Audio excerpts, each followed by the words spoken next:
Hi, friends and listeners. Do you want to start a podcast but not sure where to begin? That's exactly how I felt until I heard about Anchor on another podcast that I listened to. If you haven't heard about Anchor, it's the easiest way to make a podcast. Let me explain why. First of all, it's free. There's a creation tool that allows you to record and edit your podcast right from your phone or computer. That's what I do.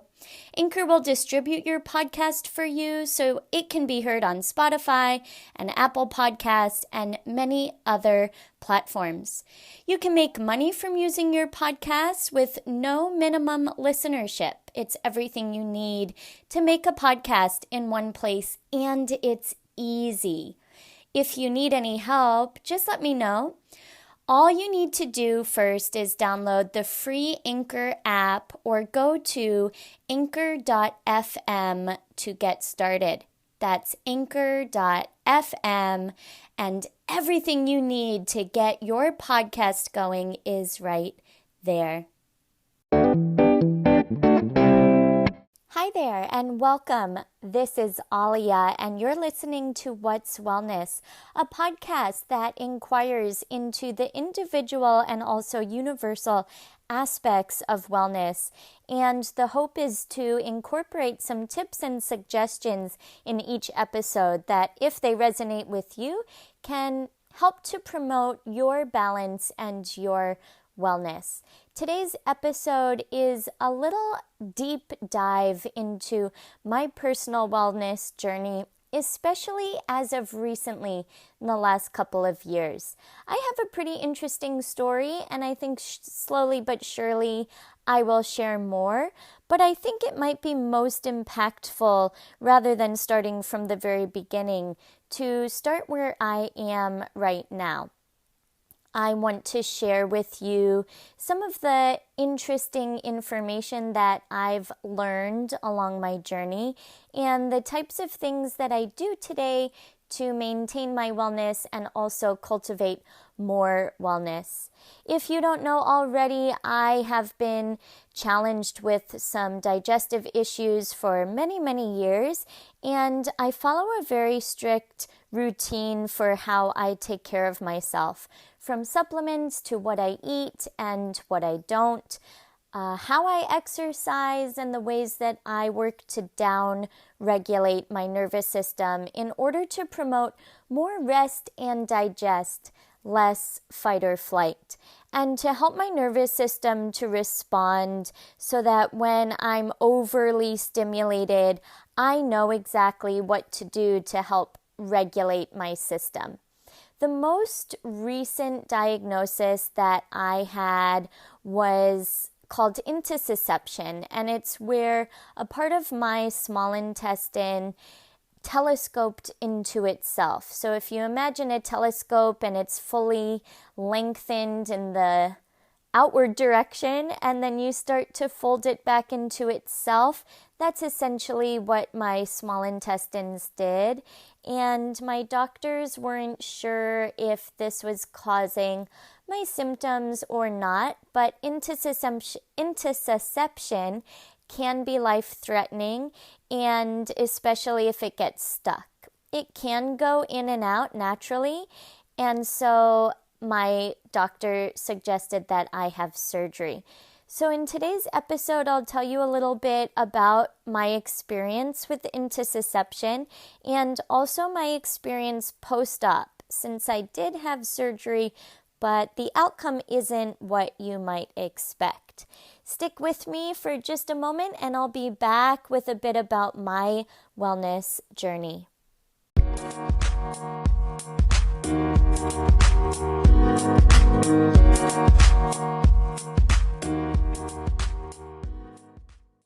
a few years before I was diagnosed with intussusception, I was diagnosed with SIBO, small intestine bacteria overgrowth, and I was under care with a naturopath who treated me for SIBO with a restricted diet and certain antibiotics and other supplements. However, after the treatment was completed, I retested and still had SIBO.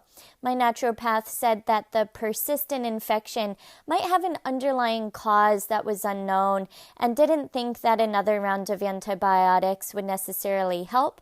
Plus, the antibiotic treatment made me incredibly sick, hard to leave my house, and hard to keep down food. Later down the line, I continued to have tests done, and my GI doctor sent me for an ultrasound. And during the ultrasound, intussusception was found. Even though it was not likely causing my problems, they said it could be life-threatening and recommended surgery. However, I was told that there's a risk that they wouldn't find it, which is exactly what happened. I went into surgery planning to be in the hospital for 4 or 5 days, right around my birthday and Christmas, but instead of waking up in a hospital room, I woke up in the recovery room and was told that they didn't find the intussusception and I would be going home. They said I could potentially need another surgery in the future. They're not sure if my intussusception goes in and out, but if it does get stuck, it could again be life-threatening. So I continued to recover from that surgery. It was a lot easier and faster of a recovery than I had anticipated. And all along, I had continued to treat and follow as if I was still having SIBO. And so I follow a restricted diet similar to what I was on when I did treat the SIBO with antibiotics, because I've narrowed down what makes my symptoms worse. So for me, I've recognized what I cannot tolerate, including onion, garlic, and bell pepper. Those are nightshades, and oddly enough, I do fine with a small amount of cooked tomato, which is also a nightshade. It is important for me that I don't get any of the seeds from the tomato, so more like tomato puree. Any seeds like that can get stuck in my digestive tract and cause an incredible amount of pain and problems. I can't do any nuts or seeds except for coconut, which I use in almost everything. And recently, I've incorporated a small amount of tahini and also sun butter made from sunflower seeds, and I don't feel any worse when I use tahini or sun butter. So yay, some new things. I can't consume beans or legumes, corn, soy, dairy, gluten, or quinoa. I do a lot of brown rice for carbohydrates, for energy, and my system does very well with brown rice. I can also do cassava flour and coconut flour, so I have options, but I make all of my own food and I still have symptoms from everything that ranges from trapped gas to problems going to the bathroom. Several years ago, in fact, more than a decade ago, I was diagnosed with colitis. It has to be, 15 years ago. But my most recent colonoscopy didn't show colitis. And I believe my very healthy and focused habits and routines have helped to reduce, if not eliminate, the colitis. I find that supplements for the most part don't seem to help me. I've tried them all. In fact, at times I think I may have been taking too many supplements, which can tax your system, make it harder on your body to synthesize and process. But there are a few things that I do that have helped with my symptoms, including making a drink called Soleil Water, spelled S-O-L-E, and I drink it every day using pink Himalayan sea salt. And just remember, I'm not a doctor. I would not recommend drinking Soleil Water if you have high blood pressure or hypertension, But for those of you who sweat a lot and exercise a lot, it's important to remineralize in order to properly hydrate. So I drink Soleil Water first thing in the morning, and within 20 minutes it helps me to have a bowel movement without all the pain. I otherwise experience so much discomfort and pain. Everything tends to feel stuck inside, and despite massaging, and I also use silicone cups and do cupping, I lay on a very squishy ball to massage my small and large intestines. So I have a lot of methods that I use and incorporate, and I find that the Soleil Water is very gentle. I cannot use other methods like psyllium husks or detox teas that are supposed to help you go to the bathroom because they cause me a tremendous amount of cramping and pain. So I've had to find some more gentle but effective ways to help me. I also only eat cooked food, including fruits and vegetables. And if you've ever treated SIBO, then you know that this is important because cooking your food, your fruits and vegetables is going to kill any bugs and also make it easier for your body to digest. I would say to you also to be careful about malnutrition. I've definitely gone through phases where my body's been malnourished. Despite taking in highly nutrient-dense foods, it was almost like I was just feeding the bugs, and you could tell I just didn't look right.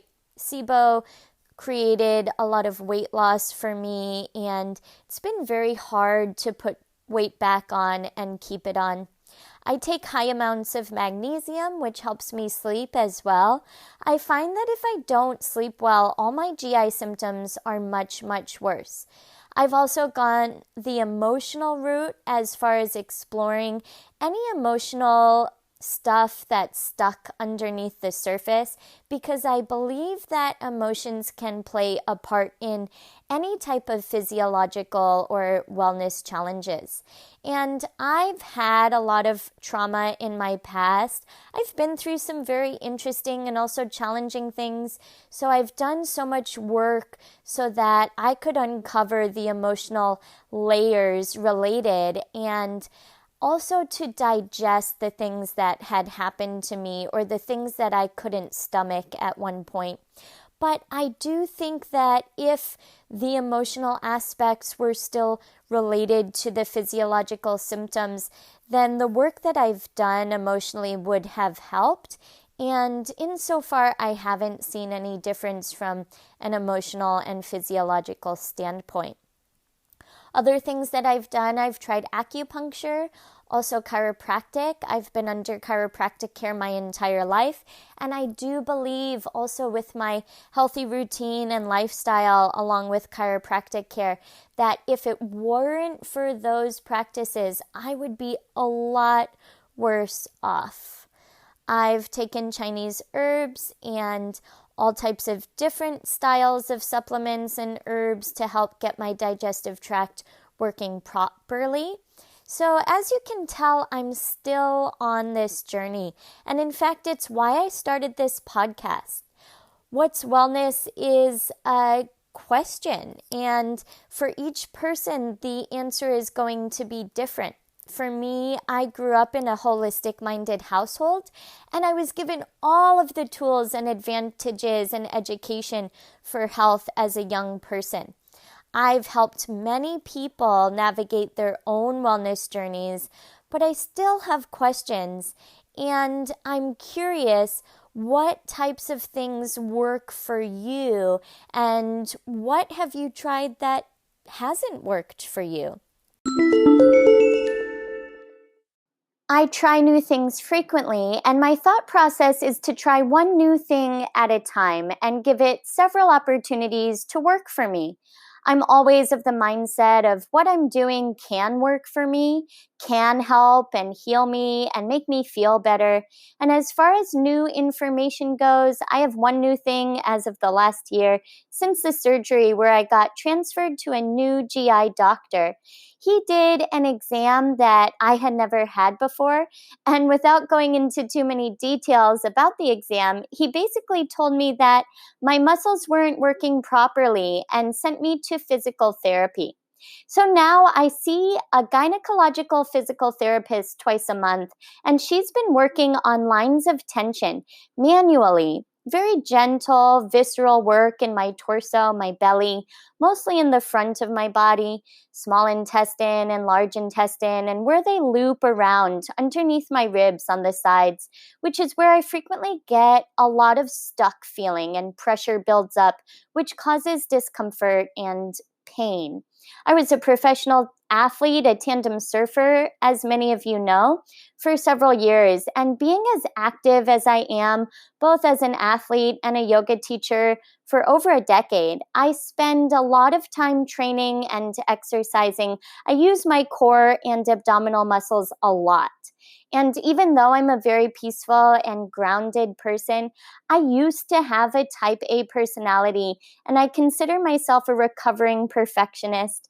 And I used to go all out when I did anything, especially training as an athlete. I still love to be active. I like to be out in the world doing things, helping people, and moving my body. Sitting still just isn't that interesting to me, although I do a meditation practice as well as breath work, and those have helped a lot from a mental and emotional standpoint. My physical therapist also found that there is a disconnect for me between my diaphragm and pelvic floor. My pelvic floor muscles can engage, but they never fully disengage. And my diaphragm can be full, but never fully drops down on full inhalation to massage my internal organs because I was breathing two-dimensionally and not three-dimensional. So she has been me practicing breathing and expanding my ribs outwards to the right and to the left, which was brand new for me, a new sensation. Even though I teach pranayama and I have focused so much of my personal education on breath work and techniques, I didn't realize that I wasn't breathing three-dimensionally. And then I was only breathing through my belly. So she wants me to feel my diaphragm drop down on the fullness of my inhale and the pelvic floor muscles to relax, which can be challenging for me. And then on exhale at empty to engage my abdominal muscles gently and pelvic floor muscles as well. Just like if you were to sneeze, which is on an exhale, your pelvic floor muscles need to engage. Otherwise, you might tinkle a little bit. In working with this physical therapist, I have learned a lot about myself and my holding patterns. And as mindful as I am about having good posture, I have been stuck in this holding pattern probably for a number of decades. My physical therapist reflected to me about fight, flight, or freeze. And from her standpoint, based on some of the things that I've been through, especially in my younger years, she believes that I went into freeze and a holding pattern probably since my mid-teens. And so this can cause a lot of physiological pressure on your digestive system. Please remember that each individual has their own story, and what you've been through does or can manifest into what you experience in your physical body. Going back to about the intussusception, I was told that this was in my small intestine on the left side, just above the height of my navel, but more to the left. And after surgery, I expected to have a longer recovery if they had to remove part of my small intestine, but my recovery was much faster than it would have been had they found it. It took me 2 or 3 weeks to get back to teaching yoga, but I couldn't do any of the postures at first. A couple weeks after that, I was able to do all of the poses just like before the surgery. And 2 months later, I jogged a 5K. It was no issue for me. Of course, I went slow and monitored how I was feeling, but I had no negative ramifications and was really proud of myself for doing that. Today, I have 3 tiny little scars, which if you didn't know, you would never realize were scars. And they are where the scopes went in. But otherwise, I've had no post-op issue. I had a phantom incision on the right side, which I swear I felt longer than the real incisions. Over the years, I've talked to many individuals with similar conditions or who have had intussusception or colitis, and a lot of people feel challenged about following a very restricted diet.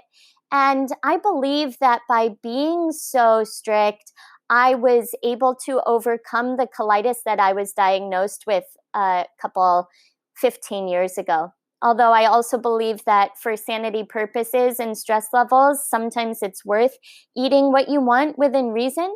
The same GI doctor that I've been seeing said that I have borderline orthorexia, not because I purposefully limited or restricted myself due to poor body image or wanting to lose weight, but in fact in trying to control my GI symptoms and pain from a psychological standpoint. I took that to heart and I try some new things, but typically the additional pain and discomfort just isn't worth it.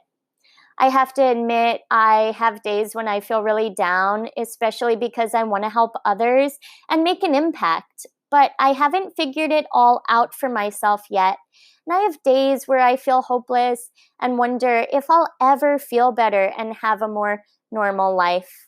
But I'm also very, very aware of how much worse it could be, how strong I am, and have had to make the conscious decision. I have the determination that even if life is this way forever, I'd rather live it as best I can and to the fullest, rather than always be down about how my body feels. That being said, I'm human, and I still have days where I'm bummed out about it. I've received some comments and questions from listeners about my story, and it's such an honor to have an opportunity to be able to share this with you. It's something that you don't see from looking at me. You can't tell that I'm in pain or that I struggle at all with my health, and so it's something that has been a little bit hidden, and I don't really share a lot about it unless we're really close, because I don't like to complain or put my problems on other people. But I share with you here because I'm hopeful that it will make a positive impact and help others. Activate a response for you, or perhaps create some questions that you can look for answers for, or spark a conversation with someone. And maybe there's a golden nugget in here for you that can inspire and propel you in the direction of wellness. If there's something that stood out for you, I love to see your screenshots and post on Instagram. My new Instagram handle is @AliaYoga, spelled AHLIA. You can also post there if you have any questions for me, or send me your emails. I love receiving your messages. Keep sending them at your girl, alia@aliayoga.com. And as always, if you leave a review and 5-star rating, I'll be donating money on your behalf to the Rob Machado Foundation. Thank you all so much for listening to What's Wellness today. I'm Alia, and I'll be back next week. One thing I'm really grateful for is all of you. Keep hanging in and doing what you're doing. Can't wait to connect with you again soon.